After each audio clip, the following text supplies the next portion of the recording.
오늘 우리에게 주시는 하나님의 말씀은 사도행전 21장 17절에서 26절 말씀입니다.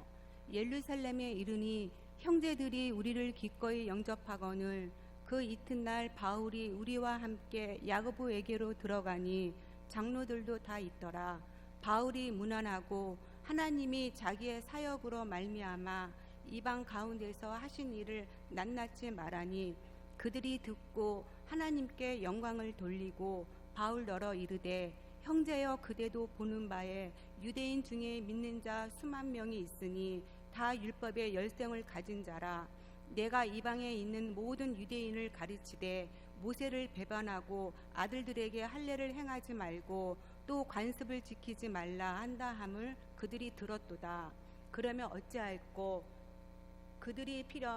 그대가 온 것을 들으리니 우리가 말하는 이대로 하라. 서원한 네 사람이 우리에게 있으니 그들을 데리고 함께 결례를 행하고 그들을 위하여 비용을 내어 머리를 깎게 하라. 그러면 모든 사람이 그대에 대하여 들은 것이 사실이 아니고 그대도 율법을 지켜 행하는 줄로 알 것이니라. 주를 믿는 이방인에게는 우리가 우상의 제물과 피와 목매어 죽인 것과 음행을 패한 것을 결의하고 편지를 하였느니라 하니 바울이 이 사람들을 데리고 이튿날 그들과 함께 결례를 행하고 성전에 들어가서 각 사람을 위하여 제사 드릴 때까지의 결례 기간이 만기된 것을 신고하니라. 이 말씀은 살아계신 하나님의 말씀. 오늘은 사랑하면 지혜롭게 됩니다 라는 말씀으로 저희들 은혜 나누게 되기를 원합니다. 성경에서 유난하게 집착하는 하나의 가치가 있습니다. 그 다른 게 아니라 교만하냐 겸손하냐에 대한 문제입니다. 우리는 보통 생각하기를 겸손하면 욕도 안 먹고 겸손하면 사람이 좀 괜찮은 것 같아서 내가 교만한 거를 티를 내지 않고 겸손하게 살아야지라고 하는 도덕적 가치로 교만과 겸손을 이렇게 생각할 때가 꽤 있어요. 그리고 조금 세상을 살아보게 되면 우리 마음속에 알고 보면 교만하지 않은 사람 어디 있어? 다 자기중심적이고 인간은 워낙 다 자기중심적으로 사는 거야. 겸손한 척하는 사람도 안에 보면 다 교만한 덩어리 다 있고 우리 다 그렇게 사는 거야 라고 그 자기의 교만을 이게 모든 것의 보편적인 것으로 합리화하면서 살아갈 수가 있어요. 그런데 성경에서는 교만에 대해서 이것을 거의 교만은 패망의 선봉이다라고 얘기를 하고 겸손한 자는 마치 천국에 들어가는 자의 가장 기본적인 조건인 것처럼 이야기를 합니다. 정말 그렇습니다. 성경이 얘기하는 것에 교만은 마귀의 속성입니다. 마귀가 하나님의 말씀을 거부합니다. 하나님께서 말씀하신 것을 부정합니다. 꼭 그렇지 않지 않냐? 그것만이 다가지지 않냐? 내 마음대로 해석하고 내 마음대로 행하는 것, 하나님의 뜻을 떠나서 내 입장에서 받아들이는 것, 이것을 걸어서 사사기의 맨 마지막에 많이 들어보셨을 겁니다. 각각 자기의 소견대로 행하더라. 이게 망하는 하나님으로부터 멀어진 자들의 아주 그 모습이다 이렇게 볼 수가 있어요. 그러나 성령이 임하시고 하나님께서 우리를 온전히 주관하시게 되면 그 각각 자기의 소견이 아니라 다른 말들을 다 쓸지라도 그 오순절 다락방과 예루살렘 초대교회의 기적처럼 사람들이 합쳐지게 되는 일들이 일어납니다. 그리고 사람들이 겸손하게 되지요. 이 겸손은 바로 마귀의 속성이 아닌 예수 그리스도의 속성이기도 합니다. 하늘 영광의 자리를 다 비우시고 세상에 내려오실 뿐만 아니라 말구유에서 태어나시고 살아가면서 예수님이 가진 힘으로 모든 것들을 다 할 수 있었지만 죽기까지 순종하셨던 예수 그리스도, 내 뜻대로 마옵시고 하나님 뜻대로 하옵소서라고 하는 철저한 순종, 이것은 겸손의 모습이었죠. 그래서 니체라고 하는 사람은 심지어 이렇게 얘기했어요. 신은 죽었다라고 고백한 사람이지만 예수를 믿는 기독교인들이 정말 그들이 믿는 대로만 행동한다면 내가 믿어볼 수도 있겠다라고 얘기를 합니다. 구원받은 자들로서 우리에게 정말 중요한 이 하나님 앞에서의 선자, 하나님 앞에 선자가 목 빳빳하게 들고 서기가 힘들지요. 하나님 앞에서 정말로 그분의 임재를 깨닫게 되면 겸손하게 됩니다. 그럴 수밖에 없습니다. 하나님을 만나는 거면 그렇습니다. 그렇기 때문에 교만과 겸손은 생명의 기준이 됩니다. 구원받은 자들이 정말 그 마음속에 하나님 앞에 있게 될 때에 우리의 마음에는 겸허한 마음이 들어올 수밖에 없습니다. 성경에서 또 얘기하는 그러한 것을 보게 되면 지식의 은사가 있고 지혜의 은사가 있습니다.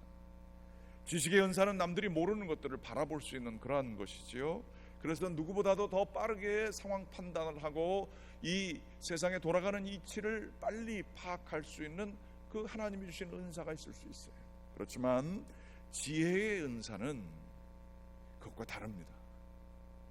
지식의 은사는 그 정보 자체, 정답 자체에 대해 보는 것일 수 있지만 지혜의 은사는 정답이 중요한 게 아닙니다.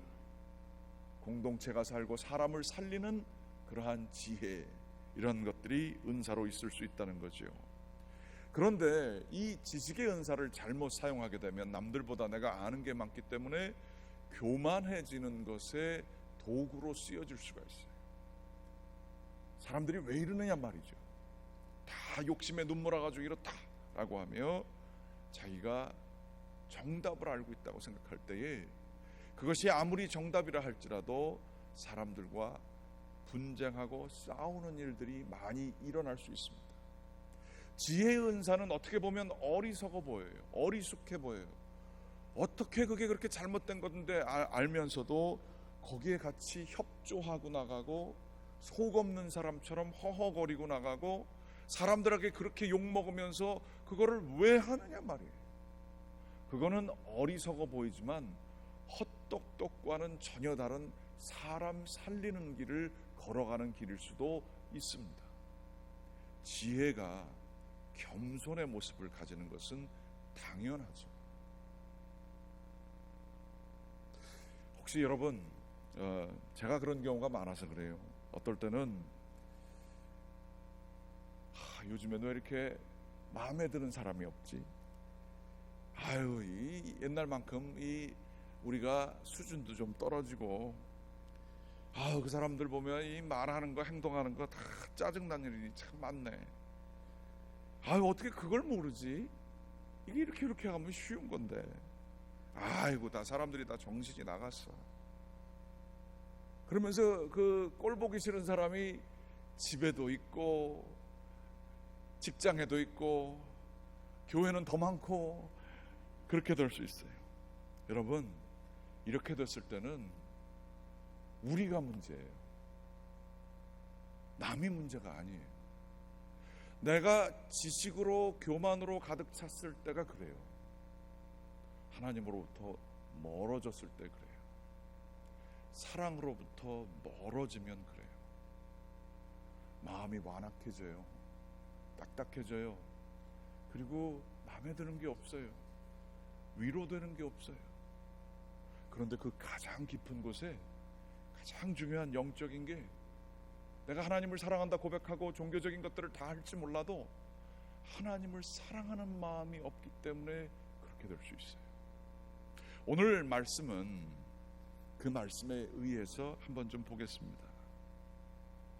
오늘 말씀은 사도 바울이 이방 선교를 아주 정말 기적적으로 수많은 이 유대인 회당에서 유대인들도 구원하지만 또 핍박도 많이 받게 돼요. 그런데 놀라운 것은 여러분이 잘 아시는 것처럼 이방인 사람들이 사도 바울을 통해서 예수 그리스도를 다 받아들이고 기적과 은사가 일어나고 방언이 터지고 치유가 일어나는 놀라운 사역들이 다 일어나게 되면서 가는 곳곳마다 교회를 세워가지고 이렇게 아주 핍박도 아주 어렵게 있었지만 기쁨도 있는 그 여정을 마치고 이제 예루살렘 교회가 성전을 짓고 하는 이 모든 과정에 이 이방 교회에서 얻은 헌금을 가지고 오히려 새로운 개척 교회에서 돈을 모아다가 본교회 예루살렘 교회에 헌금을 가져다주는 그러한 역할을 하게 됩니다. 사도 바울이 이 예루살렘으로 가려고 했을 때에 이 사도 바울에 대한 그 좋은 소식도 있지만 안 좋은 소식을 예루살렘 지도자들에게 사람들이 다 얘기해 놨어요. 그래서 그 소문이 돌고 돌아서 사도 바울이 예루살렘에 가기 전에 벌써 사도 바울에게 들려왔어요. 안 올라가시는 게 좋을 것 같아요. 돈만 보내세요. 괜히 갔다가 험한 일 당합니다 라고 얘기를 합니다. 바울도 똑같은 경고를 받아요. 그런데 이 참 재미있는 것은 어떤 사건과 경고의 메시지가 있을 때 사람됨 혹은 우리 신앙인으로서 얘기하면 믿음의 분량에 따라 반응하는 게 틀릴 수 있어요. 사도 바울을 사랑하는 사람들이 반응하는 양식이 거기 올라가면 안 돼요 라고 얘기를 하지만 그게 맞는 얘기예요. 누구보다도 더 빠르게 그 상황을 파악한 걸 수 있죠. 그러나 사도 바울은 그 경고를 다 알매도 불구하고 올라갑니다. 무식해서 용감한 건가요? 알 만큼 다 알아요. 그 마음에도 성령님께서 올라가면 위험하다라고 하는 것을 주실 수 있었어요. 주셨던 것 같아요. 그러나 사도 바울은 자기가 사는 것을 위해서는 존재하는 사람이 아니었어요. 내가 사는 것이 아니라 내 안에 그리스도 예수가 산다라고 하며 사명감을 갖게 되었을 때에 경고를 피할 내 목숨을 구할 걸로 받아들이는 게 아니라 이런 일이 있을 수 있겠구나 마음을 단단히 먹고 내가 어떻게 해야 되는가 기도하면 우리도 그래요. 어떤 그 사인이 와요 우리의 삶 속에.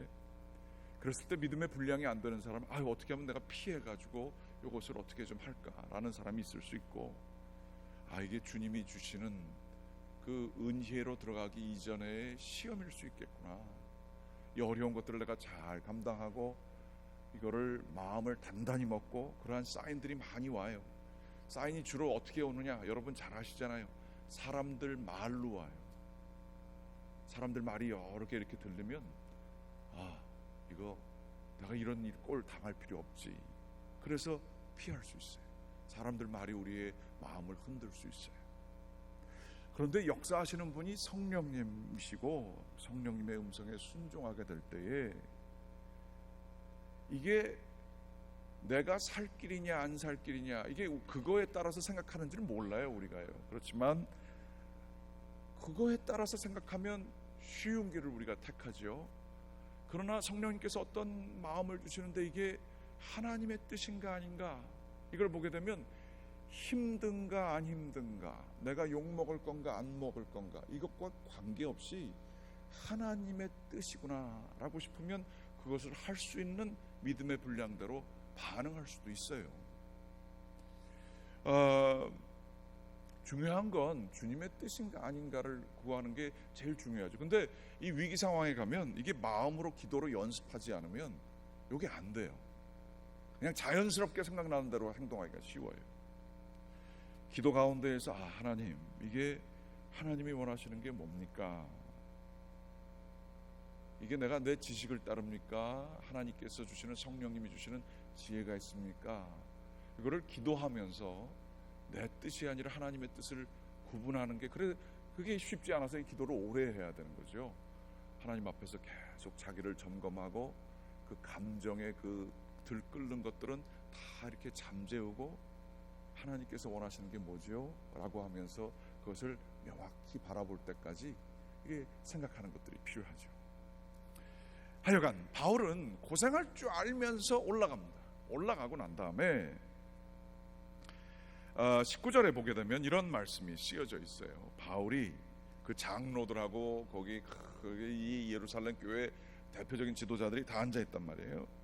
그러고 나서 19절에 하나님이 19절 같이 한번 좀 읽어보실까요? 같이 읽어보겠습니다. 시작. 바울이 문안하고 하나님이 자기의 사역으로 말미암아 이방 가운데에서 하신 일들을 낱낱이 말하니 20절 거기 중간까지 읽겠습니다. 그들이 듣고 하나님께 영광을 돌리고 거기까지만 보겠어요.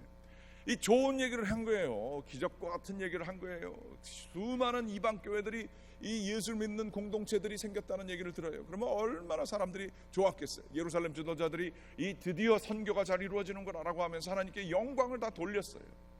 그런데 보통 중요한 얘기는 전반부에 안 나오죠. 후반부에 나옵니다. 그런데 그것이 끝나고 바울더러 이르되, 여기서부터가 오늘의 얘기의 시작이에요. 지금 다시 한번 말씀드리지만 바울은 이방 교회를 세웠을 뿐만 아니라 거기를 지원을 해줘야 될 텐데, 본교회가 우리 생각으로는 오히려 거기서 새로운 신자들이 헌금한 돈을 가지고 이 본교회에 갖다 주는 사람이에요. 교회도 세웠죠. 헌금도 갖다 주죠. 영광스러운 일을 해놨으면 이 사람이 잘 취급을 받았어야 돼요. 그런데 이 사울에 대해서 별로 좋지 않은 감정을 가졌던 예루살렘 유대인 크리스천 지도자들이 바울에게 지금 얘기를 하는 거예요. 보게 되면, 형제요, 그대도 보는 바에 유대인 중에 믿는 자 수만 명이 있으니 다 율법의 열성을 가진 자들이라. 우리가 당신을 꼭 반대해서 하는 얘기가 아니에요. 그렇지만 유대교 크리스천들이 있는데 이 사람들이 지금 율법을 열심히 지키는 사람들이라는 거죠. 그런데 당신 소문이 어떻게 났느냐? 율법을 지키지 말아라.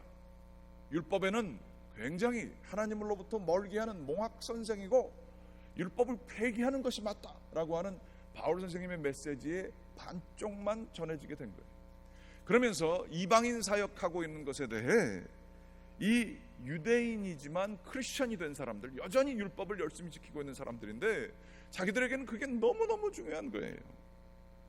그런데 이거를 하지 말라라고 얘기하는 아주 이상한 자기중심의 새로운 운동을 만들고 있는 것 같은 사람, 그런 느낌이 드는 거예요. 오히려 그 사도 바울의 교회가 잘 되는 게 더 문제스럽게 생각하는 사람들이 많았던 거예요. 유대인 중에 예수 그리스도를 믿는 사람들 중에 유대인인데 그게 수만 명이나 되는데 율법을 열심히 지킨다. 근데 지금 당신이 우리 가운데에서 문제가 되고 있다, 이렇게 얘기를 해요. 그러면서 당신이 하고 있는 일을 폄하하는 게 아니다, 도와주는 척 다 얘기를 하면서 얘기를 하는 겁니다. 그렇지만 그 수만 명의 유대인 크리스찬들이 당신에게 반대 감정을 가지고 있는 것을 완화하는 게 이게 중요하다라고 해서 23절 24절 이런 얘기를 합니다. 같이 한번 23절 24절 읽어보겠습니다. 시작. 우리가 말하는 이대로 하라. 소환한 네 사람이 우리에게 있으니 그들을 데리고 함께 결례를 행하고 그들을 행하여 비용을 내어 머리를 깎게 하라.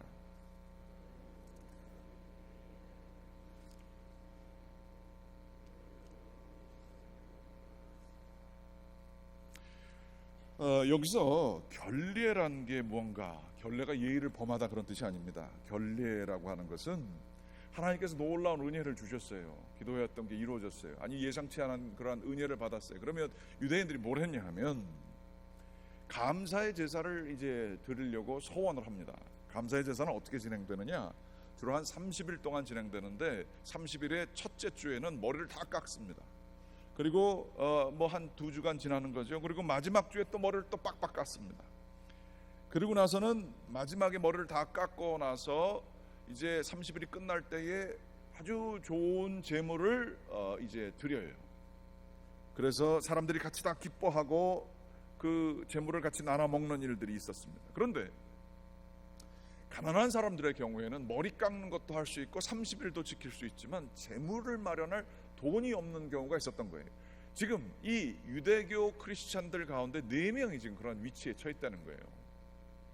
그런데 이거는 사도 바울의 결례가 아니잖아요. 자기가 전혀 모르는 사람들의 결례인데 이 사람들이 율법을 지키느라고 지금 해결을 봐야 되는데 해결 못 하는데 당신 돈 가져왔지, 헌금 가져왔지. 그 중에 일부를 그 사람들 이 재물을 마련하는 데 써라. 그래서 그들이 결례를 끝낼 수 있도록 도와라. 이렇게 얘기를 한 거예요. 지금 사도 바울이 느끼는 감정이 어떨지 한번 생각해 보세요. 아니 이렇게 정말로 자기가 이 교회를 위해서 그 어떤 누구보다도 많은 교회를 세워왔고 헌금도 가져왔는데 이러한 그 조금 불미스러운 게 있을 때 이 핵심 메시지, 복음 메시지가 복음이 우리를 자유케 하는 거 아니에요? 이미 이전에 예루살렘 공의회에서 이 할례와 뭐 이러한 것들 필요 없다. 그러면서 아주 가장 이방인들에게는 가장 기본적인 그러한 예식만, 유대교 예식만 지킬 것을 이 결정을 봤어요. 그럼 그거에 맞게 해야지. 이 유대교 지도자들이 사람들이 뭐라 그런다고 말이죠. 원칙에 벗어나게, 복음의 핵심에서 벗어나는 것들을 지금 자기의 문제가 아닌 걸 강요하고 있잖아요. 섭섭하잖아요. 그리고 특별히 바울은 지금 이방인들과 같이 왔어요. 이방인들에게 바울은 얘기했습니다. 율법을 잘못 지키면 너에게 죽이는 걸 수 있다. 거기에 연연하지 말고 참된 진리 복음만을 바라보라. 그러면서 했는데 지금 이거를, 그 헌금을 그 관계없는, 별로 중요해 보이지 않은 그 네 사람의 결례를 행하도록 헌금을 내고, 이 율법을 강화하고 율법을 아주 그 드러내놓는 그 행위를 하게끔 바울을 권면하는 거예요. 바울은 그럼 어떻게 돼요? 여지껏 자기가 해온 얘기를 번복하는 사람이 되는 거예요. 그 마음이 어떻겠어요? 자기가 이렇게 여기에 있고, 오히려 지도자들이 지금 아주 위선적이고 사람들을 캄다운 시키는 게 이 바울이, 그리고 성격이 여러분이 잘 아시지만 아주 굉장히 강한 사람이었어요. 그 불의한 거 못 봐가지고 자기의 직장 상사고 멘토가 될 수 있는 베드로한테 들이박은 사람이에요. 사람 들어온다고 어디 밥 먹다가 도망가고 그러니까 그 비겁하다 말이죠. 복음의 진리를 따르라라고 했던 사람이에요.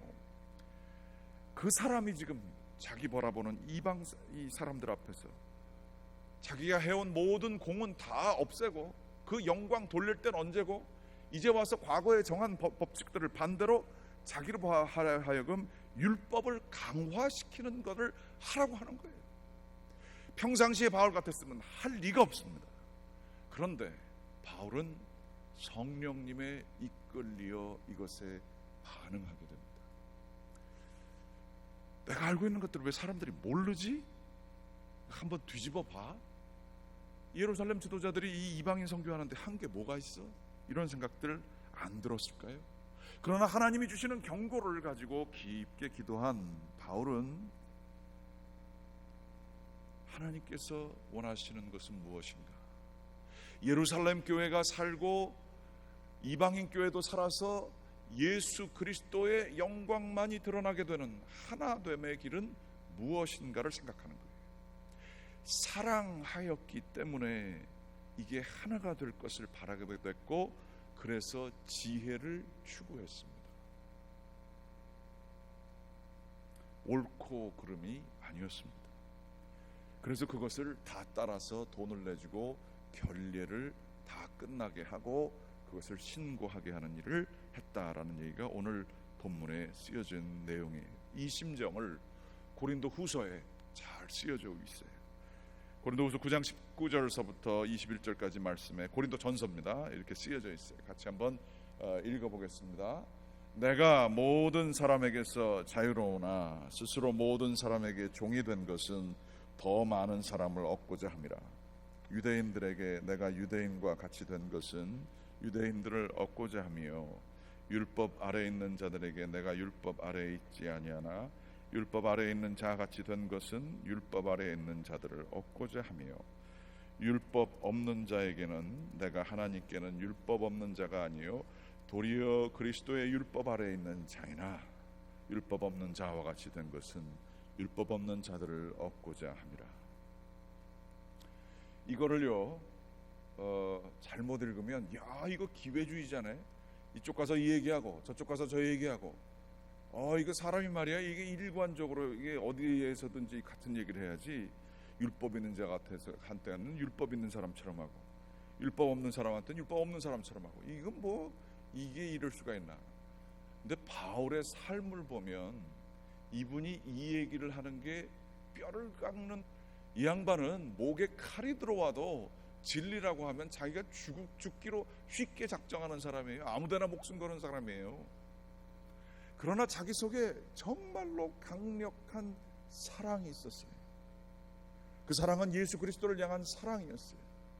그 사랑은 바울을 교만하기 쉽게 만드는, 이 어떤 사람이었죠? 잘 아시는 것처럼 예수 그리스도를 믿는 사람들을 쫓아다니면서 순교하게끔 한 사람이에요. 그 정도로 열정 있는 사람이었어요. 그렇지만 이 강한 사람이 그 사랑 때문에 자기의 옳다고 하는 것들을 다 내려놓고 어떻게 보면 굉장히 기회주의적인 것 같은 이 말씀을 하며 내가 이 일을 하는 것은 다른 게 아니라 예수 그리스도를 아는 자들 그 영혼을 얻기 위해서 한다. 하나님께서 나에게 주신 계시에 따라 그 예수 그리스도를 어떻게 율법이라는 게 걸림돌이 되지 않고 예수 그리스도를 예수 그리스도를 다 통일하게 해서 세상의 모든 것들을 다 해가지고 영광 되신 그리스도 예수 앞에 무릎 꿇게 하기 위해 이 율법의 문제 나에게 걸리는 거지만 이것들을 다 뛰어넘어 어떨 때는 바닥에서 기는 것처럼 어떨 때는 높은 데 있는 것처럼 그 모든 것들을 감당하고 내가 예수 그리스도만 높이겠다라고 이야기를 하는 거예요. 바울을 모르면 이건 기회주의적인 거예요. 자기 살려고 이쪽 붙어서 저쪽 붙어서 결론은 자기를 살리는 데 하게 되면 이게 기회주의예요.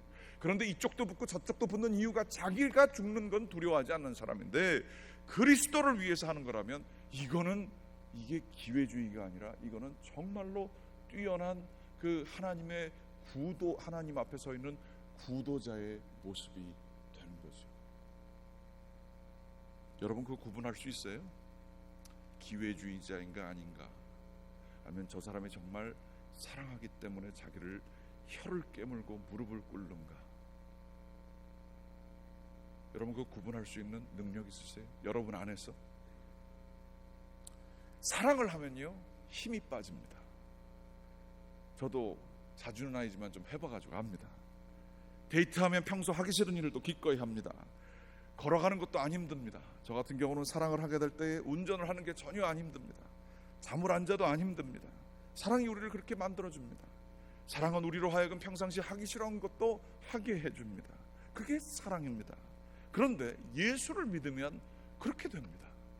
예수를 믿으면 어떤 특정 대상을 사랑해서가 아니라 내 마음속에 사랑 자체가 가득 차기 때문에 내가 그렇게 귀중하게 여겼던 것들도 내려놓을 수 있습니다. 은혜가 있는 교회는 서로 부드럽게 반응합니다. 그런데 은혜가 떨어지고 하나님과의 관계가 멀어지면 교회가 굉장히 경직될 수 있습니다. 꼭 그 사람 때문이 아니에요. 그 사건 때문이 아니에요. 이게 영적인 지혜가 필요한 건데 내가 주님에서부터 멀어졌기 때문에 주님 앞에 복종하고 있지 않기 때문에 마음이 경직되고 단단해진 것을 우리들은 바라볼 수 있어야 합니다. 어느 목사님이 페이스북에 이렇게 쓴 글을 제가 본 적이 있습니다. 잠을 자고 있는데 아내가 여보라고 부르더랍니다. 그랬더니 자기도 모르는 사이에 네 하고 자다가 깨서 깬 것뿐만이 아니라 이불 위에 벌떡 서서 대답을 했답니다. 그리고 그분이 재밌게 쓰기를 자기는 96년도에 제대하고 군 생활은 끝났다 라고 생각했는데 아직도 나의 내무반 생활은 계속되고 있습니다 이러고 썼어요. 그런데 더 웃긴 일은 그 밑에 페이스북에 댓글이 달렸습니다. 첫 번째 댓글이 아내는 고참이에요 딱 이렇게 쓰여져 있어요. 더 재밌는 것은 두 번째 댓글입니다. 다음에 그 음성을 들으시거든 주여 제가 여기 있나이다 라고 대답하십시오 라고 얘기해요. 그런데 이 아내가 부르지 않고 옆에서 잠을 자고 있었어요. 그런데 잘못 들었는데도 이렇게 벌떡 일어났던 거예요. 가정이 그렇게 경직될 수도 있습니다. 사람이 좀 편해지고 사랑으로 다 모든 것들을 대화할 수도 있지만 옳고 그름을 따지고 내가 원하는 대로 상대방을 제어하려고 하는 이러한 것들이 있게 되면 이게 집이 천국이 아니라 내무반처럼 될 수도 있어요. 그거를 바꿀 수 있는 사람은 저 인간이 바뀌어져야 바뀌는 게 아니라 내가 바뀌는 것이고 사랑을 하게 되면 내가 이 상황에 어떻게 반응할지 지혜를 얻을 수가 있습니다. 마치 사도 바울처럼 말이죠. 이성미 집사 아시죠? 그 이성미 코미디언 옛날에 했던 분인데 아주 신앙생활을 잘 하시는 분이에요. 그분 간증을 본 적이 있었습니다. 직장생활, 방송생활을 많이 하다 보니까 전 잘 모릅니다만 그쪽 계통 사람들이 이렇게 욕을 좀 하나 봐요. 그러면서 이 사람 저 사람 뭐 이렇게 욕을 많이 해서 이 이성미 집사도 맨 처음에 욕을 못하던 사람인데 그냥 자기 전혀 의식하지 못하는데 이게 말을 그렇게 욕을 많이 하더래요. 그래서 자기 아들이 공부를 잘해왔으면 아우 이 성적이 잘 나왔네 이 미친놈 이러고 얘기를 하게 된다는 거예요. 아무 때나 막 그냥 거친 얘기들을 막 해서 그게 듣는 사람이 재미있을지는 모르지만 자기는 그런 줄 알았대요. 다 그렇게 되는 줄 알고. 그런데 그게 좋을 때 이렇게 애교스럽게 나오는 얘기로 끝나는 게 아니라 나쁠 땐 더 심하게 나오더라는 거예요. 남자아이가 사춘기가 돼서 이 간증을 통해서 제가 봤습니다. 문제가 생기니까 기도하는데 기도하면서도 이놈 저놈 하면서 자기 아들을 욕하더래요. 하나님, 이놈이 내가 낳은 놈이 맞나요? 어떻게 그런 놈이 있을 수가 있나요? 그놈 XX예요 라고 하면서 하나님한테 막 아들을 위한 기도인데도 욕이 나오더래요. 이렇게 남편하고 싸우고 나서 아주 불편한 마음에 아이가 또 잘못하니까 아이한테 화를 내는데 더 극심하게 화를 냈다는 거죠. 그래서 한 대 때리려고 손을 딱 이렇게 들었는데 아이가 이제 키가 커가지고 자기 팔을 탁 잡더래요. 근데 그 팔이 너무 세더래요. 그래서 이 지면 안 되겠다. 그래서 한쪽 다른 손을 딱 들었는데 그쪽 손도 딱 이렇게 잡더래요. 그래서 갑자기 벌쓰게 됐답니다. 그러면서 그 아이가 아주 비웃으면서 이렇게 얘기를 하더래요. 연예인이라는 사람이 그리고 믿음 좋다는 교회 집사라는 사람이 이렇게 사는 거 다른 사람들이 알아? 난 다른 데 가서 창피해서 이런 얘기도 못해. 엄마가 이렇게 욕하는 거 사는 거 참 이런 얘기도 못해. 아들 때리려고 그러는 거 얘기도 못해. 아이 참 쪽팔려서. 이게 제가 그런 얘기가 아니라 거기서 나온 얘기예요.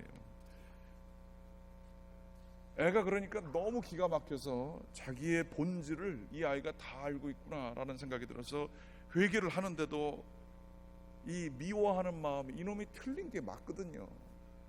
그게 해결이 안 되더래요. 어느 날은 학교에서 전화가 와서 오늘 학교 나와야 되는데 아드님 안 나왔습니다 얘기가 오더래요. 분명히 자기한테 학교 안 가도 되는 날이라고 얘기를 해서 그런가 보다 그래서 그런 줄 알고 있었는데 학교를 안 가고 방에서 자고 있는 거예요. 방문을 열고 소리를 쳤습니다. 빨리 학교 가라 한심한 놈. 너는 거짓말하고 게으르고 부모도 속이고 학교도 속이고 앞으로 이렇게 무책임하게 살아서 네가 어떤 인간이 되겠니? 너는 아무짝에 쓸모가 없구나. 이 XX 같은 놈, 이 병신 같은 놈. 제가 그런 게 아닙니다. 그분이 그런 겁니다. 그리고 막 욕을 하고 있는데 이번 이제 하나님 앞에 가까이 가서 뭐 조혜련 씨나 이런 사람 전도까지 했던 사람이잖아요. 근데 그 순간에 딱 자기 마음속에 드는 하나님이 그렇게 얘기하시는 것 같더래요. 야, 너가 지금 말하는 대로 네 아들 만들어줄까? 그렇게 해주랴? 그런 음성이 들리더래요. 그래서 욕을 그때 그쳤대요. 그리고 그때 그 이렇게 얼핏 들렸던 음성이 계속 자기 마음속에 남더래요. 그래서 회개를 하나님 앞에서 울면서 그렇게 했답니다. 하나님, 내가 사랑할 줄 몰라요. 사랑한다고 해놓으면서 욕만 해요. 우리 아들 잘 돼야 되는데 어떻게 하면 좋죠? 그래서 내가 입에서 나오는 게 이게 왠지 모르는 욕이 이렇게 나오니까 어떻게 해요? 그러면서 하나님 앞에서 철저히 눈물을 흘리면서 회개했다는 거예요. 그래서 욕을 안 했답니다. 한 주일 동안. 그랬더니 아들이 자기한테 다가와서 엄마 왜 그래? 욕을 해야지. 평상시 엄마 같지 않아. 엄마가 욕하는 게 내가 더 편해. 아니야, 내가 욕 안 할래 앞으로. 미안하다. 그러고 났더니 애가 공부를 하시더랍니다. 여동생이 막 뛰어내려와서 엄마 큰일 났어. 오빠가 공부를 해. 뭐 그랬대요. 예. 그래서 그걸 보고 자기가 깨달은 거는 아들이 문제가 아니라 내가 문제였구나. 하나님이 지금 나를 다루시는구나. 하나님이 나를 다루시니까 저 녀석이 변하는구나. 사랑하면서 지혜가 생기더래요. 이 문제가 저놈이 잘못한 건 맞지만 내가 저걸 고칠 수 있는 건 옳고 그름이 아니라 내가 하나님 앞에서 내가 나를 다스려야 되는 거구나. 그러고 끝나면 얼마나 좋겠어요. 애가 쉽게 바뀝니까? 현실이 그렇게 쉽습니까? 아들이 학교에 폭력 사건의 연루가 됐대요. 그래서 학교에서 정학을 먹고 여기서 잘못하면 퇴학될 위기에 있다는 거를 학교 가서 선생님 만나서 듣고 왔어요. 평상시 같았으면 막 두들겨 패고 쫓겨나가고 뭐 그럴 상황인데 지혜를 주시더래요. 하나님이. 야, 아들한테 밥을 잘 차려주라. 평상시 엄마 같지 않게 밥을 잘 챙겨주고 이 아이에게 야, 먹어. 기분도 나쁜데. 아들이 밥을 먹질 못하더래요. 아마 그 속으로 자기가 그분이 쓴 얘기예요. 밥 잘 먹여주고 이제는 나 쫓으려고나 보다. 그렇게 생각했던 것 같대요. 밥을 잘 그래서 먹으려고 그러는데 먹지 않고 그러자 이성미 집사가 아들 앞에 무릎을 꿇었답니다. 야, 엄마가 미안하다. 엄마가 미안해. 내가 너를 이렇게 만들었어. 마음에 안 들면 욕하고 손 먼저 들고 내가 너를 정말 이렇게 만든 거에 내 책임이 다한 것 같아. 미안해. 아들도 울고 어머니도 부둥켜 울었다는 거예요. 그러고 나서 자기가 새벽 기도를 가는데 이놈이 일어나가지고 엄마 나도 같이 갈게. 너무 기분이 좋아가지고 차 타고 가는데 하지도 않아도 될 얘기를 하더랍니다. 엄마, 내가 새벽 기도 왜 가는지 알아? 엄마같이 지랄 맞은 여자도 변하는 걸 보니까 하나님이 살아계신 것 같아. 그러고서 갔다는 거예요. 저는 되게 재밌었는데 여러분들은 그냥 그러신 것 같아요. 우리는 안 그럴까요? 여러분 사랑이 여러분 마음속에 있습니까? 저도 기억해보면 그렇습니다. 하나님의 사랑이 살아서 역사하는 것 같고 하나님의 은혜가 내가 느껴질 때는 지혜가 생기더라고요. 아, 이게 이렇게 해야 되겠구나. 이거 내가 이렇게 힘의 논리로 하면 안 되겠구나. 그럴 수가 있어요. 그 지혜가 생겨요. 그런데 사랑이 없어지면 지식은 많아질지 모르지만 어리석어져요. 힘으로 하려고 그래요. 그래서 상황을 더 악화시킬 수 있어요. 성령이 임하시면 하나님께서는 우리의 마음을 녹이십니다. 성령이 임하시면 우리가 녹아할 뿐만 아니라 나를 다루심으로 세상을 나를 통해 변화시키십니다. 이거는 경험해보지 않은 사람은 알래야 할 수 없는 지혜입니다. 나를 통해 하나님이 어떻게 역사하시는가를 성령님의 음성을 들어보지 못한 사람은 알래야 알 수 없는 비밀입니다. 그러나 좋은 대학 안 나와도요, 아니 정말로 당연한 그 아무것도 몰라도요, 하나님을 아는 사람들은 당연히 알게 되는 지혜입니다. 아니 오히려 많이 아는 사람일수록 지식이 있어서 꼭 그렇게 되는 거 아니야. 통계적으로 볼 때 그렇지 않아. 그래도 옳은 걸 끝까지 주장하냐, 그게 되는 거야. 그 소리 높은 사람, 불평 많이 하는 사람들이 세상을 움직이게 돼 있어. 뭐 이런 거에 딸려가게 돼 있어요. 그리스도 예수를 아는 사람은 그리스도 예수를 깊이 묵상하다 보면 12레기온을 움직여서 로마 제국을 다 멸하실 수 있는 예수 그리스도셨지만, 인간들을 다 자기의 힘에 무릎 꿇게 하실 수 있었지만, 자기를 시험하는 사탄들조차 물리칠 수 있는 예수 그리스도였지만, 그는 순종하시고 겸손하게 그 길을 가십니다. 성령님의 이끌리어 사막으로도 가십니다. 예수 그리스도는 그 길을 정말로 우직하게 가십니다. 우리가 믿는 예수 그리스도가 그런 분이십니다. 우리의 마음이 풀렸으면 좋겠습니다. 성령님이 저희 가운데 충만하게 거했으면 좋겠습니다. 우리가 바라보고 있는 문제들을 전혀 다른 각도로 바라볼 수 있는 지혜가 사랑하기 때문에 주어지게 되기를 주님의 이름으로 간절히 축원합니다. 기도하시겠습니다. 하나님, 주님을 사랑하기에 주님의 길을 기꺼이 가는 자들 되게 인도하여 주시옵소서. 이 진리를 살아내게 인도하여 주시옵소서. 예수 그리스도를 머리로만 알지 않게 도와주시옵소서. 깊이 영적으로 온 존재로 알게 도와주시사 바라옵고 기도하옵기는 저희를 통해 흘러나오는 것이 예수 그리스도이게 도와주시옵소서.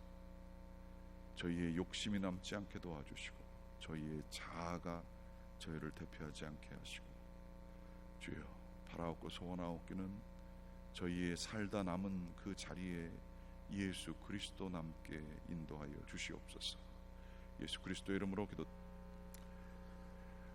오늘은 사랑하면 지혜롭게 됩니다 라는 말씀 제목으로 말씀을 나누겠습니다. 바울에 대한 이야기입니다. 성경에 보게 되면 유난히 성경이 집착하는 가치가 있습니다. 아주 중요한 거겠죠. 그게 다름 아닌 교만과 겸손의 문제입니다. 우리는 보통 생각하기를 교만한 사람, 겸손한 사람, 이것을 하나의 도덕적인 가치로 바라볼 때가 많이 있습니다. 그래서 교만한 사람은 아유 저 왜 저럴까, 그리고 겸손한 사람은 다 가졌는데도 이 겸손한 사람들은 아 사람 됐어 라고 하면서 하나의 그 사람됨을 판단하는 여러 가치 중에 하나로 볼 때가 있습니다. 그러나 성경은 교만과 겸손에 대한 가치를 여러 개 중에 하나, 그리고 사람됨의 아주 중요한 부분, 이 정도로 다루는 게 아니라 영적인 문제로 성경은 다루고 있어요. 교만은 쉽게 얘기하면 마귀의 속성입니다. 마귀는 하나님께서 원하시는 것을 거부하고 바꾸고 자기의 뜻에 맞게 해야 해서 하나님보다 자기가 더 드러나게끔 하게 하는 것이 마귀의 일이었어요. 마귀의 첫 번째 일이 이브와 하와와 아담을 통하여 하나님으로부터 멀게 해주고 자기의 생각에 따라 선악과를 따먹게 하는 것이 마귀의 일이었죠. 하나님 앞에서 순전하고 겸허하며 순종하는 자세를 가지지 않고 내 마음대로 하겠다, 내가 생각해 이게 옳다라고 하며 그 속에는 다 각각 자기의 이익을 가지고 살아가게 되는 것, 사사기의 맨 마지막에 보게 되면 각기 자기 소견대로 행하더라, 이게 악이 편만한 상태가 이렇게 되는 거예요. 교만이 우리 가운데 자리 잡게 되면 어떤 공동체도 다 깨어지게 되어 있습니다. 이 사람은 요래서 싫고 이 사람은 저래서 싫고 다 마음에 드는 사람이 없고, 왜 이렇게 좀 교양 있고 괜찮고 예의가 있고 따뜻한 사람이 없을까, 세상에 참 다 이상한 사람만 있네, 이렇게 되는 게 교만이 들어간 마음의 표지죠. 그러나 겸손은 예수님의 속성입니다. 예수님께서는 하늘의 영광의 보좌를 버려두시고 이 땅에 오셨고 그 가운데서도 말구유에 냄새나는 곳에 오셨을 뿐만 아니라 아주 그 힘들고 어려운 사역을 다 감당하시고 죽기까지 하나님 앞에서 인간이기 때문에 씨름할 수밖에 없었습니다. 그러나 내 뜻대로 마옵시고 하나님 뜻대로 하옵소서, 철저한 겸손과 순종의 모습을 보여주셨죠. 그래서 교만은 패망의 선봉이고요, 망하는 비결입니다. 겸손은 하나님 앞에서 우리가 생명으로 인도되게 되는 그러한 그 기준이 되는 거예요. 교만과 생명은 생명의 기준이 되는 걸 볼 수가 있어요. 특별히 우리도 이렇게 보게 되면 지식과 지혜를 좀 구분할 필요가 있습니다. 지식은요 똑똑한 걸 아는 거예요. 전후자적 사화성을 보면서 남들이 못 보는 정답을 바라보는 게 이제 지식이죠. 그러나 성경에서는 이 지식에 대한 것을 강조하지 않습니다. 지혜를 강조합니다. 지혜도 무언가 남들이 모르는 것을 아는 건데, 그 지혜를 가진 사람의 특성은 사람들을 살려줍니다. 그러나 정답을 알고 그 정답을 주장하는 사람, 옳고 그런 거에 너무 집착하고 똑똑하게 되면 그 똑똑이 다른 사람을 살려주고 공동체를 살리는 데는 오히려 반대의 역할을 하는 경우가 많아요. 여러분 한번 테스트 해보시겠어요? 이거는 제가 많이 경험해서 잘 알고 제가 이제 죄인인데요, 제 마음속에 이럴 때가 있습니다. 꼴 보기 싫은 사람들이 많을 때가 있어요. 직장에도 많고 가정에도 좀 있고 교회에는 더 많을 수도 있습니다. 수준이 안 되는 사람이 많은 것처럼 느껴질 때도 있어요. 왜 이거밖에 모르지? 여기 일인데 말이야. 그러면서 짜증나는 일이 많을 때가 많이 있습니다. 이게 왜 이렇게밖에 안 돼? 어떻게 이것들밖에 못하지? 나는 이만큼 아는데 마음에 안 드는 게 그렇게 많아요. 그럴 때 우리는 그래서 자꾸만 사람들 피하게 되고 혼자 있게 되고 뭐 얘기하면 짜증나고 사람 욕하는 건 열심히 해요. 그런데 같이 욕한 사람을 또 나중에 또 욕하게 되고 뭐 이렇게 되는 것은 가장 근원적인 곳에 우리는 교만하기 때문에 그런 거예요. 다시 말하자면 우리가 문제인 거예요. 내가 문제인 거예요. 이게 여러분들 혹시 이 가운데 그러신 분들 계시지 않으세요? 절대 없으리라 믿습니다. 그런데 마음이 겸손하게 되면 사람 만나는 게 기뻐요. 그리고 감사해요. 좋은 얘기하게 돼요. 희망을 얘기해요. 어렵고 힘들고 지치는 일이 있어도 거기서도 기도하게 되고 거기서 마음에 맞는 한두 사람 만나면서 같이 기도할 때에 소망을 얻게 돼요. 상황을 너무나 어둡게 보지 않아요. 너무 극화시키지 않아요. 부정적인 것 때문에 다 때려쳐야 될 생각을 가지지 않아요. 끝까지 그 길을 가고 싶은 충성의 마음이 들어요. 이거는 겸손이에요. 그 가운데에는 지혜가 있어요. 남들이 다 안 된다 그럴 때도 지혜가 있어서 하나님의 길을 바라보고 그 하나님의 길을 위해서 자기를 헌신하는 게 있어요. 그런데 이 지혜로운 사람들은 굉장히 어리숙하게 보여요. 지식을 가지고 있는 사람들은 똑똑해 보여요. 말도 잘해요. 그런데 지혜를 가진 사람은 그 정답이 아니라 그냥 뭐 복잡한 거 이렇게 해가지고 이 사람 저 사람 거기에 휩싸이는 것 같이 보여요.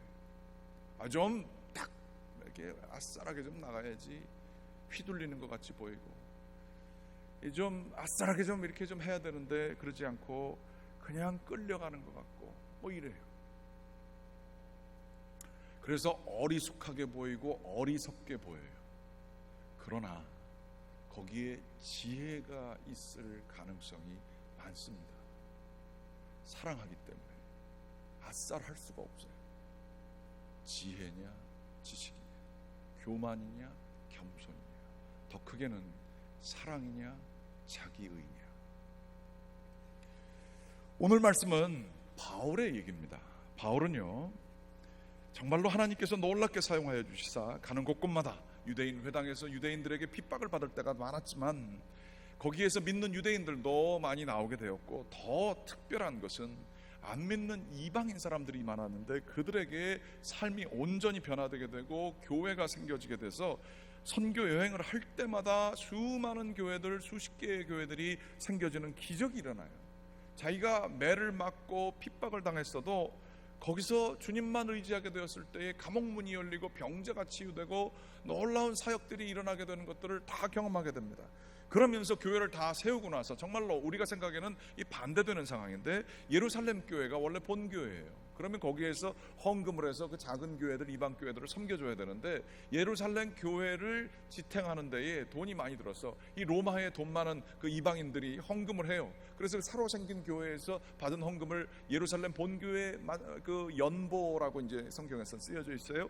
그 헌금을 본교회에다 가져다 주는 일을 하게 돼요. 교회 세웠죠. 헌금 새로운 데서 걷었죠. 그래서 그걸 가지고 예루살렘으로 가려고 하는 그 길 중에 바울은 소식을 듣게 됩니다.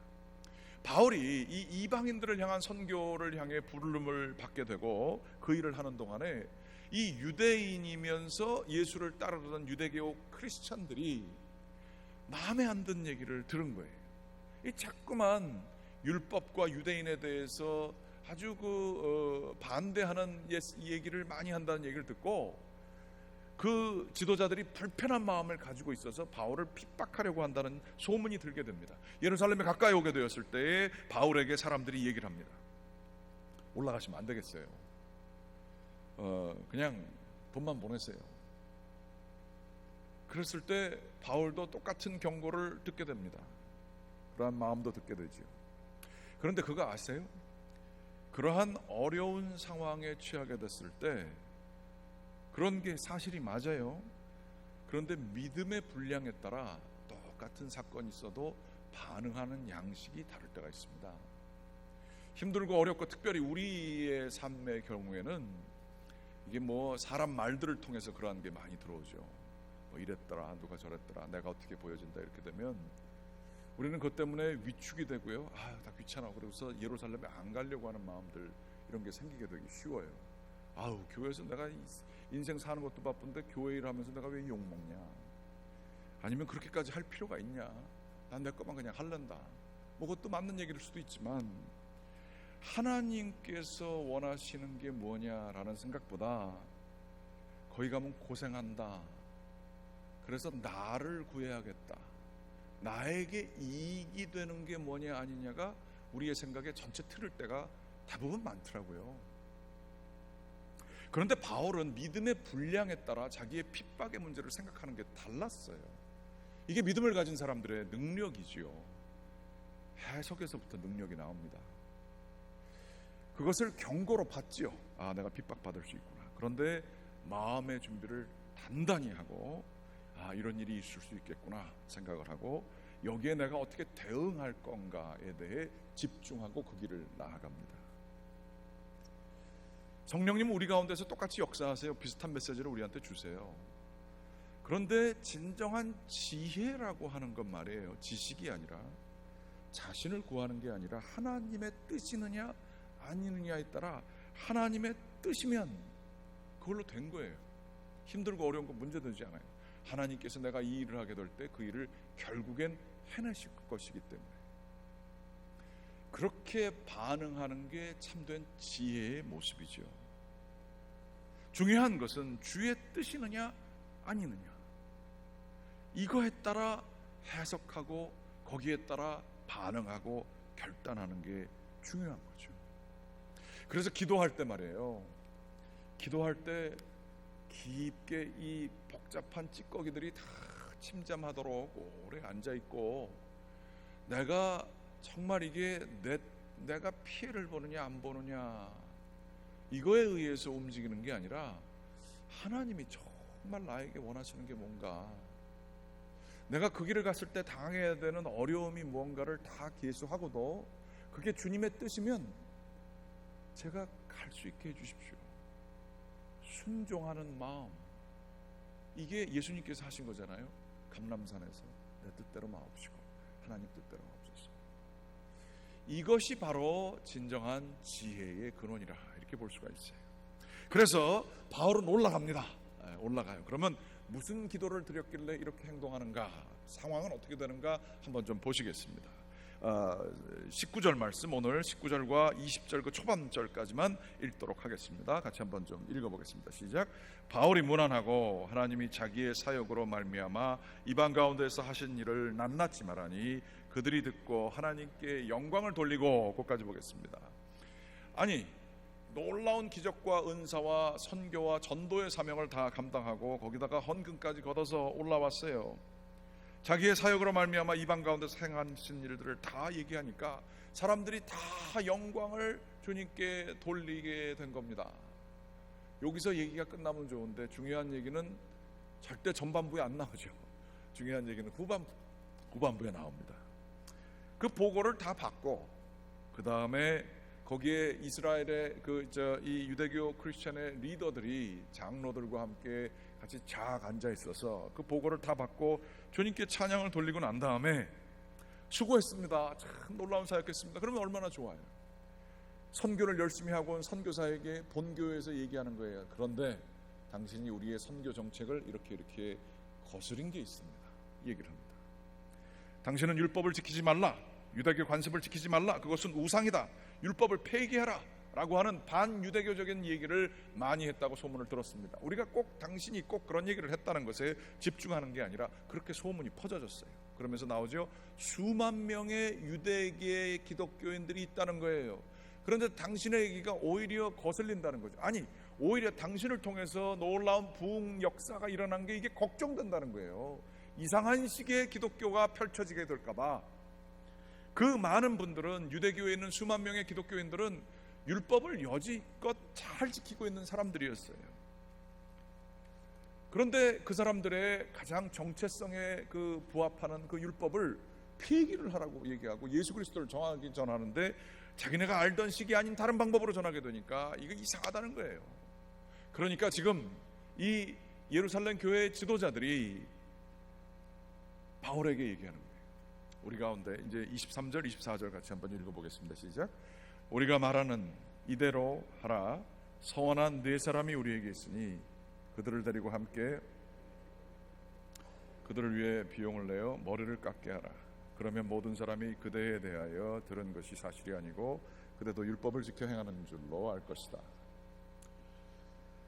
이 결례라고 하는 건 예의를 어겼다라는 뜻이 아닙니다. 결례는 하나님께서 놀라운 은혜를 주신 거에 감사하는 마음으로 사람들이 서원을 하는 그러한 아주 그 30일에 거친 예식입니다. 30일 동안 첫 주간에는 머리를 다 깎습니다. 그리고 이제 한 2주 정도 지나고요. 그 다음에 네 번째 주에도 또 머리를 그나마 난 거를 다 깎고 그 결례가 끝나는 그 마지막에 큰 그 제물을 마련하여서 바치게 되는 거예요. 그런데 문제는 가난한 사람들은 그 제물을 마련할 비용이 없어서 마지막으로 머리를 깎지 못하고 이게 30일이 아니라 60일 뭐 100일 뭐 이러고 넘어가게 될 때가 있었다는 거예요. 지금 그런 사람이 4명이 있다는 겁니다. 이게 유대교에서 그렇게 중요한 법은 아니에요. 그렇지만 유대교 율법을 중요시하는 사람들에겐 당연한 일이에요. 사도 바울은 지금 이 유대교 지도자들에게 이거를 하라고 이 권면을 받습니다. 바울이 어떤 사람이죠? 율법에 대해서 이방인들에게 강요하는 거 틀렸습니다. 분명히 예루살렘 첫 번째 공의회에서 그거를 결정했고요. 자기도 그것을 따라서 했을 뿐이에요. 그런데 그 복음의 진리 앞에서 하는 게 아니라 지금 자기 보고 이 율법만 이방인들에게 강요하는 것이 얼마나 잘못된 것이며 율법을 지킨다고 하는 사람들의 마음속에 있는 이 율법주의, 이게 얼마나 위험한 건지를 바울은 잘 알고 있고 설교해왔던 사람이에요. 그리고 자기와 함께 예루살렘에 이방인들 다 데리고 왔단 말이에요. 자기가 설교한 거를 번복하게 할 뿐만 아니라 율법이 얼마나 중요한지를 강화하게 하는 것. 자기의 결례가 아니에요. 지금 네 사람의 가난한 사람들의 결례를 완전히 돕도록 헌금 가지고 온 돈으로 그거를 제물을 마련하라는 거예요. 그러니까 자기를 번복하는 일이에요. 체면 깎이는 일이에요. 아니, 체면이 문제가 아니라 자기의 원칙을 번복하라는 것처럼 보여지는 일이에요. 왜? 지도자들은 염려가 되니까. 수만 명의 사람들이 당신을 주목하고 있고 지금 소문이 나니까 그거 잠재우려면 이거 정도를 해줘야 된다. 당신이 틀렸다는 게 아니다. 소문, 사람들이 입에 놀아나는 것 같은 거예요. 그러나 이 바울이 누굽니까? 평상시 같으면 이 베드로가 자기의 멘토고요, 교회 그 최고의 머리 아니에요. 베드로가 근데 사람들 밥 먹을 때 이방 사람들이랑 밥 먹다가 자기 아는 그 유대교 사람들이 오니까, 유대교 크리스찬들이 오니까 그 피해가지고 도망갔거든요. 그랬더니 복음의 진리를 우습게 여겼다고 해서 베드로하고 한번 맞짱 뜨는 그런 사람이에요. 강한 사람이에요. 어떤 면으로 굉장히 독선적인 사람으로도 비춰질 수 있어요. 바울이 이거를 할 거라고 사람들이 생각 안 했던 사람들이 많았을 겁니다.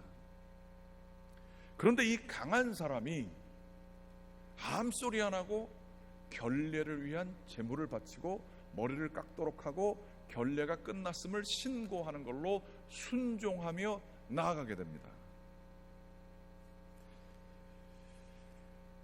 왜 그랬을까요? 어떤 마음 때문에 그랬을까요? 고린도후서 9장 19절서부터 고린도전서 9장 19절서부터 21절까지 말씀입니다. 같이 한번 읽어봅니다. 시작. 내가 모든 사람에게서 자유로우나 스스로 모든 사람에게 종이 된 것은 더 많은 사람을 얻고자 함이라. 유대인들에게 내가 유대인같이 된 것은 유대인들을 얻고자 하며 율법 아래 있는 자들에게는 내가 율법 아래 있지 아니하나 율법 아래 있는 자같이 된 것은 율법 없는 자에게 내가 하나님께는 율법 없는 자가 아니요 도리어 그리스도의 율법 아래에 있는 자나 율법 없는 자와 같이 된 것은 율법 없는 자들을 얻고자 함이라. 아멘. 이 심정으로 했던 거죠. 율법 아래에 있는 사람들한테는 율법 아래에 있는 것처럼 내가 했다는 거예요. 율법 없는 사람들에게는 율법 없는 사람처럼 했다는 거예요. 이거요, 바울을 모르는 사람이 이 성경 구절을 읽으면 야, 이런 기회주의자가 어디 있어. 이쪽 가서는 이렇게 행동하고 저쪽 가서는 저렇게 행동하고. 기회주의자 중에 기회주의자거든요. 그런데 이게 왜 성경의 말씀이고 바울이 왜 이러한 기회주의적인 속성을 가진 이야기를 했을까요? 이거 지혜 없는 사람은 이거 바울 틀려 먹었네 이렇게 볼 거예요. 잘 생각해 보십시오. 바울이 이렇게 했던 것이 무엇 때문이었는가? 기회주의자들은 자기의 이고와 자기의 체면을 살리기 위해 이쪽 가서 저쪽 가서 다른 소리 하는 게 기회주의자예요. 그러나 바울은 이렇게 행동함으로 무엇을 위해서 했는가? 자기를 위해서 한 게 아니었습니다. 아니, 오히려 이런 것들이라면 치를 떨면서 싫어하는 게 바울이었어요. 베드로가 앞에선 저러고 뒤에서 그러는 걸 참지 못해서 자기의 선생과도 같은 베드로하고 맞짱 뜬 전후 좌우 모르는 돌격파 대장, 아주 그 강한 사람이 바울이었어요. 그럼 이 바울이 성경과 다 다른 이러한 마음을 왜 품었는가? 목적이 뭐였는가? 그게 중요해요. 그것은 다름 아닌 그리스도 예수에게 나오는 영혼들이 많게 하기 위하여. 여러분, 아무 때나 기회주의자라고 얘기하지 마세요. 무엇을 위해서 하는가? 이게 중요한 겁니다. 무엇 때문에 하는가? 바울은 자기의 성정을 꺾어가면서 이렇게 유연한 자세를 가지게 되는 지혜를 얻게 되었는데, 그것은 왜 그런가? 교회를 사랑했기 때문이었습니다. 예루살렘 교회와 이방인 교회가 자기가 여기서 잘못하면 삐끗하면 싸움에 붙을 수 있거든요. 자기가 그래서 유대교 율법을 안 따르게 되면 이게 문제가 될 수 있거든요. 자기의 자존심과 성정을 다 꺾어버리게 되면 이 교회가 예수 그리스도로 하나 될 수 있는 게 보였습니다. 위협 속에 기분 안 좋지만 기도하면서 그 지혜가 생겼죠. 교회와 교회의 머리 되시는 예수 그리스도를 너무 사랑했기에 자기와 다른 일들을 할 수 있었어요. 그렇습니다. 사랑하면 지혜가 생기고요, 용기가 생깁니다. 저도 사랑 좀 해봤어요. 사랑하니까 대표적으로 나타난 현상이 힘이 좀 빠집니다. 무슨 얘기냐? 데이트를 하게 되면 평상시에는 하기 싫던 일도, 그리고 안 해야 되는 이유가 충분히 있는 것에도 불구하고 사랑하기 때문에 사람이 말랑말랑해져요. 그래서 힘든 것도 기꺼이 하게 되고, 운전하는 것도 하게 되고, 피곤해도 기꺼이 모든 것들을 다 할 수 있는 게 사랑 때문에 할 수 있게 되는 일들이에요. 그 사람 사랑에도 그런데요, 예수 그리스도를 사랑하면 우리의 마음이 완악해지지 않습니다. 지혜가 생깁니다. 그래서 은혜가 있는 교회는 서로 부드럽게 반응합니다. 같이 나가죠. 그러나 은혜가 없는 교회는 굉장히 뻣뻣합니다. 그리고 옳고 그름, 부정적인 것들이 굉장히 그 교회의 중요한 이슈가 되어드릴 때가 많습니다.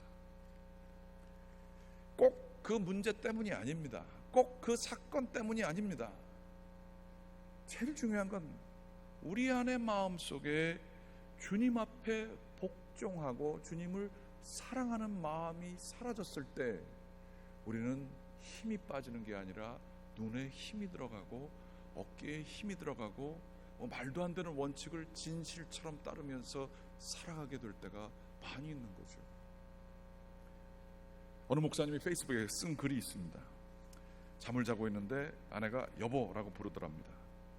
그래서 자기도 모르는 사이에 네! 하고 자다가 깼을 뿐만 아니라 이불 위에 펄떡 서가지고 섰답니다. 그러고서 둘러보니까 아내는 잘 주무시고 계시더래요. 그러면서 그 경험을 쓰면서 거기다가 썼습니다. 96년도에 제대하고 나는 이제 군 생활 끝났다라고 생각했는데 아직도 나의 내무반 생활은 계속되고 있다, 이러고 썼어요. 더 재밌는 것은 그분이 페이스북 글 쓴 거에 그 바로 밑에 첫 번째 댓글이 요거였습니다. 그렇습니다. 아내는 고참입니다. 우리 남자분들이 이거 따라서 한번 해야 돼요. 아내는 고참입니다. 더 재밌는 거는 그 다음 글이었습니다. 다음에 그 음성을 들으시거든 주여 제가 여기 있나이다 라고 대답하십시오. 사무엘서에서 나온 얘기입니다. 가정이 이렇게 경직될 수 있어요. 옳고 그름의 문제, 누가 누구를 컨트롤하느냐, 왜 내 맘대로 안 해줘? 이게 아주 중요한 게 될 수 있어요. 집 같은 분위기가 아니에요. 편할 수 있고 이해할 수 있고 기다려줄 수 있고 사랑하게 되는 이러한 천국이 아니라 내무방 같은 그러한 집이 될 수도 있어요. 그런데 이것을 바꿀 수 있는 게 있습니다. 내 안에 주님을 사랑하면 사람이 바뀌어 보일 수 있죠. 이성미 집사 아시죠? 코미디언이었고 아주 좋은 신앙인으로 많은 사람들에게 모범이 되는 조혜련이라고 하는 남녀 호랑객교 믿던 사람이 이 사람 때문에 예수를 믿기 시작했어요. 이성미 집사가 하는 얘기입니다. 직장생활, 방송생활 하면서 그 계통 사람 중에 욕하는 사람이 그렇게 많았다 그럽니다. 그래서 자기도 모르는 사이에 욕하는 걸 배웠대요. 자기 아들이 성적을 잘 받아왔는데 이제 칭찬을 해준다면서 한다는 얘기가, 우리 아들 공부 잘했네 이 미친놈, 그렇게 얘기를 했다는 거예요. 조화도 그렇게 욕을 하면서 재밌으니까 이제 뭐 그렇게 연예계에 있는 사람들이 이렇게 말을 재밌게 하잖아요. 그런 것까지는 좋은데 안 좋을 때 더 강한 욕으로 하는 것까지도 자기 입에 붙들어 있더라는 거예요. 심지어 아이가 사춘기가 돼서 문제가 생기니까 하나님한테 기도를 하면서도, 하나님 못 살겠어요. 이놈의 자식이 내 자식이 맞습니까? 어떻게 이런 놈이 내 뱃속에서 나올 수 있죠? 이놈 저놈 하면서 기도를 자기가 하고 있더래. 남편하고 싸우고 나서 너무나 화가 나 있는 상황에서 아이가 또 마음에 안 들게 하니까 아이를 말하다가 혼내다가 손을 한 손 들여서 한 대 등짝을 때리려고 손을 들었더니 이 녀석이 다 커가지고 엄마 손을 탁 붙잡더래요. 근데 그 힘이 세더래요. 그래서 이 기에 눌리면 안 된다. 그래서 한쪽 손을 다 들여도 딱 하려고 했더니 그쪽 손도 딱 붙잡더래요. 자기보다 커진 사춘기 아들이 딱 자기를 붙잡으니까 자기가 벌수고 앉아있더랍니다. 그러면서 그 아들이 하는 얘기가 연예인이라고 그러고 교회 집사라고 하고 간증하고 다니면서 아주 영어 표현에 스몰크라고 그러죠. 비웃으면서. 이거 사람들이 알면 참 창피해. 다른 데 가서 엄마에게 내가 어디 가서 그래서 못해. 에이씨 쪽팔려서. 제가 한 얘기가 아니라 그렇게 그분이 간증한 얘기예요. 이분이 자기의 본질이 드러난 것 같아서 아들 앞에서 그렇게 창피하더래요. 아이가 학교를 가야 되는데 안 가고 자고 있었답니다. 그리고 자기한테 분명히 학교 안 가도 되는 날이라고 그랬대요. 그런데 학교에서 전화가 와가지고 왜 안 왔냐고 그러더래요. 방문을 열고 소리치면서 이부자리를 탁 차면서 얘기를 했답니다. 야 빨리 학교 가, 한심한 놈 같으니라고. 너는 나한테 거짓말했고 너는 게으르고 너는 앞으로 아무짝에도 쓸모없는 인간이 되겠구나. 이 XX 같은 놈, 이 병신 같은 놈. 그러고 얘기를 한 거예요. 욕을 신나게 하고 있는데 갑자기 주님께서 자기 옆에서 얘기하시는 것 같아요. 네 아들 정말 그렇게 만들어줄까? 그러시는 것 같아요. 너 그렇게 네가 선포하는 거냐? 말하는 대로 될 것 같으냐? 되게 해주랴? 그 음성이 되게 이렇게 강렬하게 오더래요. 하도 화를 나다 보니까 하나님께서 말씀하시는 것 같아요. 기도를 하면서 눈물을 흘리고, 하나님 이 욕하는 게 이게 이러면 안 되는 줄 알면서도 잘 안 되네요. 그래서 회개를 했다는 거예요. 그리고 한 주일 동안 욕을 안 했답니다. 아드님을 잘 모셨답니다. 그랬더니 아들이, 엄마 왜 그래? 엄마가 욕을 해야 내가 편하지. 욕 안 하니까 더 답답하고 미치겠어. 욕을 하든가 어떻게 하든가. 그리고 또 계속해서 욕을 안 하니까 아들이 심지어 공부를 하시더랍니다. 여동생이 2층에서 뛰쳐내려오면서 얘기를 하더랍니다. 엄마 큰일 났어. 오빠가 공부를 해. 그런데 그 순간에 자기가 깨달은 게 있대요. 하나님이 이 아들이 잘못된 놈이죠. 사춘기 놈이고 말도 안 듣고 거짓말하고 뭐 사건만 일으키고. 그래서 자기가 그걸 힘으로 하려고 했는데 중요한 건 하나님이 얘를 다루시도록 내가 기도를 했는데 그게 문제가 아니라 나를 지금 다루고 있다는 걸 알게 된 거예요. 그리고 나를 다루시니까 얘가 바로 되게 된다는 사실을 안 거예요. 하나님의 지혜입니다. 하나님은 그 상황을 바꾸는 게 아니라 나를 바꿔서 상황을 바꾸는 일들이 더 많아요. 내가 문제인 경우가 많아요.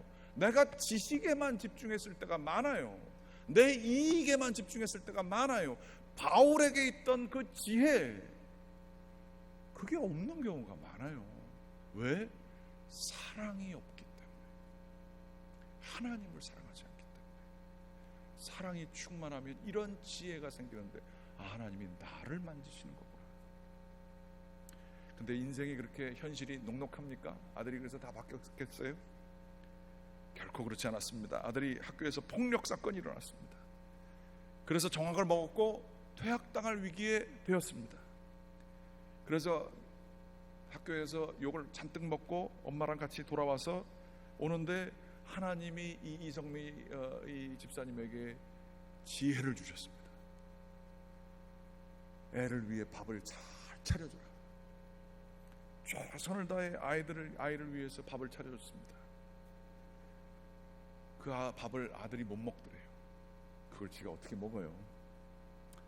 그러면서 아마 이성미 집사가 재밌게 말하잖아요. 그러면서 하는 얘기가, 아마 이 자식이 이 밥 먹으면 엄마가 나를 이제 내쫓으려고 하는구나, 그런 생각을 했을 거라는 거예요. 밥 못 먹는 아들 앞에서 이 어머님이 무릎을 꿇었답니다. 야, 너 이렇게 된 거 다 엄마 탓이다. 엄마가 미안하다. 내가 너를 이렇게 만들었다. 그랬다는 거예요. 둘이서 키 안고 울고 회개했다는 거예요. 그러고 나서 자기가 새벽 기도를 가려고 그러는데 아들 녀석이 자기도 새벽 기도를 따라오겠다고 뭐 하늘이 부서지는 그런 얘기를 하더래요. 너무 흐뭇해서 말도 안 하고 조용히 있는데 그걸 그냥 지나가면 될 걸 이 녀석이 또 이렇게 얘기했답니다. 엄마, 나 새벽 기도 가는 게 아주 기특하지 않아? 왜 가는지 궁금하지? 엄마 같은 지랄 맞은 여자도 변하는 걸 보니까 하나님이 살아계신 게 확실한 것 같아. 그래서 기도하고 나갔다는 거예요.